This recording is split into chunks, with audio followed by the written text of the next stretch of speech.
Välkomna till Think and Drink, kanalen med onödigt vetande om drinkar. Min egen bis and knees då alltså. Den här gången ska jag vara smart och smaka först och döpa sen. Ni som har sett förra avsnittet vet ju att jag var lite sugen på att döpa den här till Hunky Dory.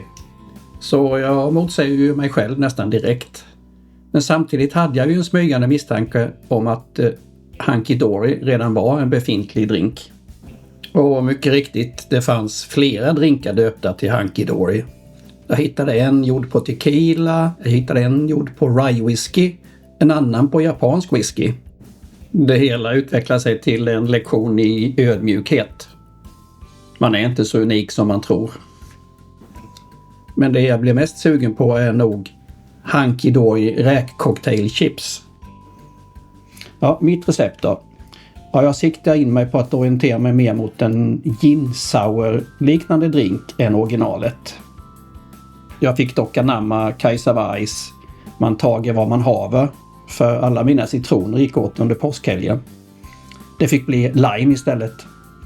Och ja, jag vet, Kajsa sa aldrig, eller rättare sagt skrev aldrig, man tager vad man haver. Men i sin kokbok Hjälpreda i hushållningen för unga fruntimmer skrev hon man tager om man så hava kan, vilket jag tycker nära nog. Boken gav hon ut på egen bekostnad 1755 när hon var 52 år. Och man måste ju anta att hon visste vad hon snackade om. Hon hade ju jobbat i kök i hela sitt vuxna liv nästan. Allt från köksa, precis när hon flyttade till Stockholm från Örebro, upp till att vara husmamsell hos Leonard Klinkoström, som enligt rykte krävde minst 12 rätter per måltid. Och bra mat måste det varit, för till exempel Carl Michael Bellman, som ofta gästade Leonard, diktade över hennes kokkonst. Nu hade det ju varit skoj om man kunde läsa den dikten. Men den står inte att finna någonstans där jag kan leta i varje fall. Men andra var lika lyriska över hennes kokkonst som denna okända diktare.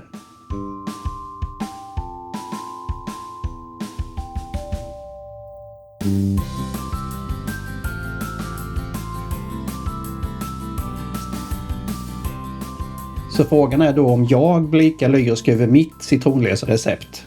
Speciellt eftersom jag ju angav att just citroner gjorde originalet så fräscht.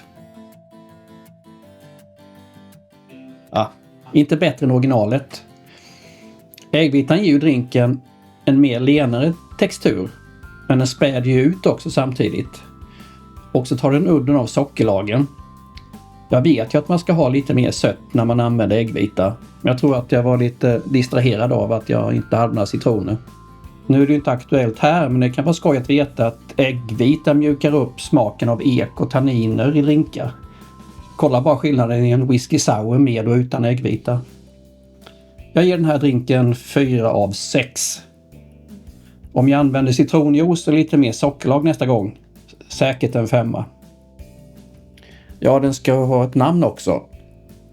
Unsinkable är väl det självklara namnet. I alla fall självklart för alla som sett förra avsnittet. Och internationella namn är ju alltid att föredra. Men ett betyg på 4, ja, jag vill nog inte slösa Unsinkable på en 4-drink. Så jag gör en Ikea här.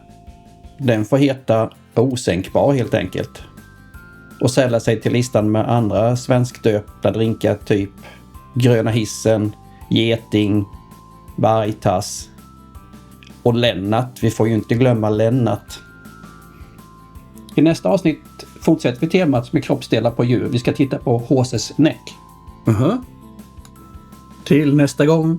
Skål och mixa lugnt.